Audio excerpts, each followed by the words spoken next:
하나님의 말씀 열왕기상 18장 40절에서 46절까지 말씀입니다. 열왕기상 18장 40절에서 46절.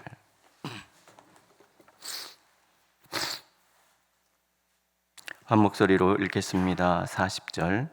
엘리야가 그들에게 이르되 바알의 선지자를 잡되 그들 중 하나도 도망하지 못하게 하라 하매 곧 잡은지라. 엘리야가 그들을 기손 시내로 데려다가 거기서 죽이니라. 엘리야가 아합에게 이르되 올라가서 먹고 마시소서. 큰 비 소리가 있나이다. 아합이 먹고 마시러 올라가니라.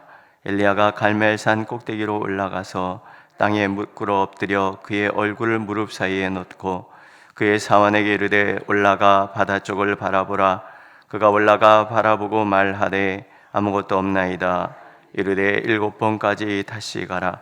7번째 이르러서는 그가 말하되 바다에서 사람의 손바닥만. 이르되 올라가 아합에게 말하기를 비에 막히지 아니하도록 마차를 갖추고 내려가소서 하라 하니라. 조금 후에 구름과 바람이 일어나서 하늘이 캄캄해지며 큰 비가 내리는지라.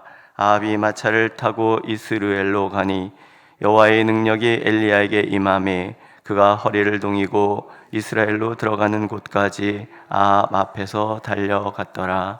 아멘. 목소리가 좀 멋있어지지 않았습니까?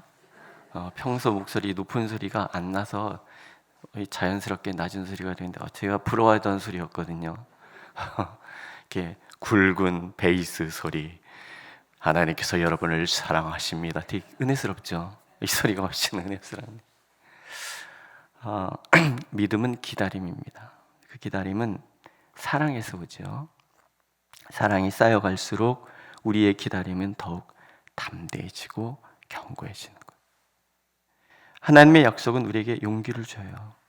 그 증거가 우리를 또 담대하게 하죠. 약속하시고 이루시고 약속하시고 이루시고 이런 과정을 경험해 가면서 우리는 하나님의 약속은 반드시 성취될 것이라는 것을 믿게 되고, 또 하나님의 약속의 성취의 시간이 항상 시일이 필요하잖아요. 기간이. 그 기간을 하나님의 사랑을 믿기 때문에, 하나님을 사랑하기 때문에 기다리게 돼. 이것을 우리는 믿음이다, 이렇게 얘기를 하는 거죠.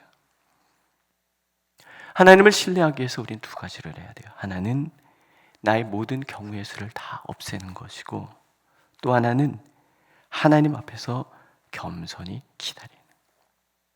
이 하나님을 향한 절대적인 믿음과 하나님 앞에서의 겸손, 이 두 가지가 하나님을 내 삶 속에 초청하는 비결이고, 그 믿음이 우리를 진정 기도로 나아가게 하는 거죠. 기도하기에 앞서서 우리가 해야 될 것은 뭐냐면 바알을 다 없애는 거예요. 불이 내렸어요. 불을 받았어요. 하나님 기도하신 것에 대해서 응답하셨어요. 엘리야는 즉각적으로 바알 선지자들을 다 없애버립니다. 여호와 그는 하나님이시로다. 여호와 그는 하나님이시로다. 백성들이 온 마음으로 부르짖는 그때를 놓치지 않고 바알을 다 없애는 거예요. 바알이라는 뜻은 주 또는 능력이라는 의미를 가지고 있어요. 그러니까 바알을 없앴다, 바알 선지자들을 다 없앴다라는 얘기는 하나님 이외의 능력, 모든 경우의 수를 다 없애는 거예요. 숫자도 어마어마하잖아요. 850. 많다는 뜻이에요. 우리 안에는 하나님을 의지하지 않고 우리가 만들어내는 수많은 경우의 수들이 있는 거예요. 근데 하나님 앞에 기도하기 위해서는 이걸 다 없애버려야 돼요. 하나님 그는 여호와 그는 하나님이시도다. 우리가 그렇게 고백한다 그러면 먼저 우리가 해야 될 일은 내가 생각하는 내 경우의 수, 내 상상, 이런 것들을 다 비우고 무의 상태, 아무것도 아닌 상태로 하나님만 바라봐야 해요.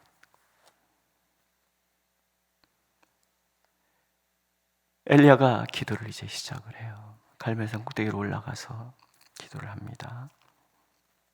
올라가기 전에 아합에게 얘기하죠. 올라가소서. 큰 비에 소식이 있나이다. 올라가소서 큰 비의 소리가 있나이다. 그냥 엘리야가 상상해서 말하는 게 아니죠.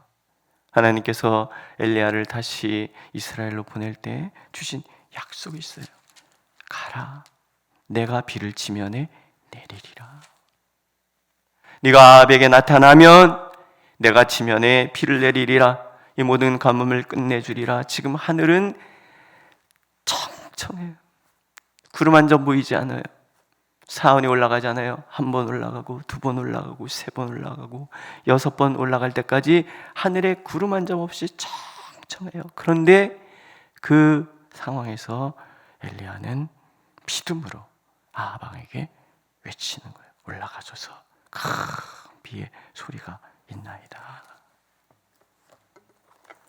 우리가 기도하기 전에는 하나님의 약속에 대한 확신이 있어야 되는 거죠. 내가 비를 내리리라, 비가 내리는 거예요. 내가 응답하리라, 믿는 거예요. 기도하고 구한 것은 받은 줄로 믿으라, 믿는 거예요. 되십니까? 먼저 약속을 굳게 믿고 약속을 바라보는 이것이 첫 번째 기도의 자세. 두 번째 기도의 자세죠. 경우의 수를 없애고 약속을 붙들고, 그 다음에 세 번째 겸손. 땅에 꿇어 엎드려 얼굴을 무릎 사이에 놓고. 제가 해봤어요. 꽤 힘들어요. 무릎 꿇고 머리를 그 집어넣는다. 나는 가장 낮아지고, 무릎을 꿇었어요. 하나님을 경배하는 자세잖아요. 머리를 무릎 사이에 집어넣었어요. 가장 낮은 자세. 하나님 앞에서 가장 낮아진다는 얘기는 하나님을 가장 높여드리는 거예요. 하나님께서 우리에게 원하시는 것은 겸손히 하나님의 영광을 위한 기도, 나의 영광이 아니라 하나님의 영광만 드러내는 기도를 하나님께서는 원하시는 거예요. 자랑하는 것도 아니고 그저 하나님 영광 받으시옵소서. 우리의 이 모든 기도, 이 상황에서 주님께 올려드릴 때 이런저런 기도할 수 있을지 모르지만, 그러나 우리가 하나님의 약속을 붙들고 기도할 때 나는 다 사라지고 오직 하나님의 영광만이 나타나소서. 나의 연약함을 보는 사람, 나 같은 죄인을 살리신 하나님의 은혜를 아는 사람, 기도할 수 있는 거예요. 엘리야가 그렇잖아요. 디셉 사람, 아버지가 알려지지도 않은 그저 무명의 가문에서 태어나서 광야에서 하나님만 바라보고 살았던 사람. 하나님이 근데 엘리야를 역사의 중심에 세우셨잖아요. 말씀을 불신하는 그 시대, 물이 없어 마른 것이 아니라 하나님의 말씀을 믿지 않아서 영혼의 기갈이 가득한 그 시대에 하나님께서는 엘리야를 말씀의 종으로 역사의 중심에 세우신단 말이에요. 그 말씀을 지키시기 위하여 까마귀를 통해서 떡과 고기를 먹여주시고, 이방 땅에 가난한 한 여인을 통해서 3년 반의 긴 시간을 공개받게 하시고, 죽은 아이를 기도를 통해서 살려내도록 만들어주시고, 지금은 불을 내려주셔서 그 불이 물까지 태우는 그 확실한 증거로 나타내주신 하나님, 그러니 얼마나 감사합니까? 그 하나님 앞에 겸비함으로 기도하는 거예요. 기도는 겸손에서 시작됩니다. 나는 아무것도 아닙니다. 오직 하나님만이 이 모든 것을 이루십니다. 하나님은 그 기도를 우리에게 요구하시는 거죠. 그리고 마지막은 기다리는 거예요. 하나님이 사랑하시니까 기다리는 거예요. 첫 번째 올라갔다 내려와서 아무것도 없나이다. 예, 우리 그러잖아요. 기도를 시작하는데 아무것도 보이지 않아요. 아무것도 보이지 않는다. 이게 사실 우리의 모든 기도를 지배하는 우리의 정서잖아요. 아무것도 보이지 않습니다. 초조하고 불안하고 염려와 근심이 떠나가지를 않습니다. 근데 엘리야를 보세요. 염려하지 않아요. 기다리는 거예요. 그 기도는 언제까지 해야 된다고요? 응답 받을 때까지 해야 되는 거예요. 그런 얘기 많이 들으셨죠? 어느 회사, 우물을 파는 어떤 회사, 우리는 꼭 우물을 파는 회사. 그래서 왜 이렇게 이름을 지었습니까? 우리는 물이 나올 때까지 파거든요. 물이 나올 때까지 파는. 기도는 응답 받을 때까지. 엘리야가 이렇게 기다릴 수 있었던 이유는 한 가지잖아요. 경험해 왔잖아요. 좀 전에도 말씀드렸던 것처럼 까마귀를 통한 경험, 이 사르밧 가난한 한 여인을 통해서 들은 그 경험, 그런 경험, 죽은 자가 살아나는 경험, 불이 내리는 경험. 엘리야는 한 번 아니라 7번 아니라 70번이라도 기도했을 거라는 거죠. 7이라는 숫자가 이 이스라엘 문학에서는 하나님의 완전함을 전제로 합니다. 7이라는 얘기가 많이 나오죠. 7번 올라가고, 앞뒤 뒤에서 읽었지만 나아만도 요단강에 7번 담그고, 이런 것들이 7이라는 숫자가 상징하는 바가 그런 거기 때문에 그렇습니다. 7번째 바다에서 손만한 작은 구름이 이렇게 올라오는 거예요. 이 손만한 구름을 통해서 큰 비를 본다. 이게 믿음이죠. 별거 아닌 것 같지만 하나님의 역사는 별거 아닌 모든 것들을 집어삼키는 그런 능력이 있는 거죠. 그거 보고 얘기하는 거예요. 올라가 아합에게 고하기를 비에 막히지 아니하도록 마차를 갖추고 내려가소서. 아합이 진짜 고분고분해. 올라가서 먹고 마시고 올라가서 먹고 마시고, 이제 마차 타고 빨리 가세요. 그러면 네, 그러고 가고. 지금 아합도 어떻게 할 말이 없는 거예요. 지금 이 상황에서. 그러니까 고분고분해질 수밖에 없는 거예요. 한 번 증거를 얻고, 2번 증거를 얻고, 3번 증거를 얻고, 그러면서 우리는 점점점 믿음이 견고해지는 거죠. 예수님이 말씀하시죠. 내 말이 믿으면 하나님의 영광을 보리라 하지 아니하였느냐. 누구든지 산더러 들려 바다에 던지우라 하며 그 말하는 것이 이룰 줄 믿고 마음에 의심하지 아니하면 그대로 되리라. 오늘 하나님께서 우리에게 아주 작은 신호를 보여주실 수 있어요. 그 하나님의 응답을 통해서 오늘도 뜨겁게 하나님을 기대하고 하나님 앞에서 달려가는 우리가 되기를 원하십니다. 허리를 동이고 엘리야가 마차 앞에서 뛰어갑니다. 이게 상상이 없이 얼마나 웃기는지.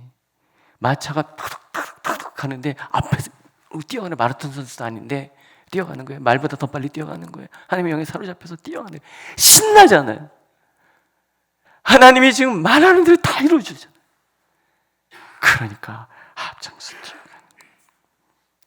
오늘도 우리 모두가 이렇게 신나게 뛰어가는 저 여러분들 되시기를 하나님께서 원하고 계십니다. 기도하겠습니다. 하나님, 우리가 오늘도 기도합니다. 우리가 상상하는 모든 경우의 수를 다 제거하고 오직 하나님의 약속을 붙들고 겸손히 엎드려서 하나님의 응답의 때를 기다립니다. 오시옵소서. 오셔서 증거를 나타내 주시고 우리가 주님 앞에서 힘차게 달려갈 수 있는 은혜 허락하여 주옵소서. 불신의 사람들 앞에서 하나님의 이름을 드러내며 힘차게 달려갈 수 있도록 인도하여 주옵소서. 예수님의 이름으로 기도드렸습니다. 아멘. 하늘에 계신 우리 아버지의 이름을 거룩하게 하시며 아버지의 나라가 오게 하시며 아버지의 뜻이 하늘에서와 같이 땅에서도 이루어지게 하소서. 오늘 우리에게 일용할 양식을 주시고 우리가 우리에게 잘못한 사람을 용서해 준 것 같이 우리 죄를 용서하여 주시고 우리를 시험에 빠지지 않게 하시고 악에서 구하소서. 나라와 권능과 영광이 영원히 아버지의 것입니다. 아멘.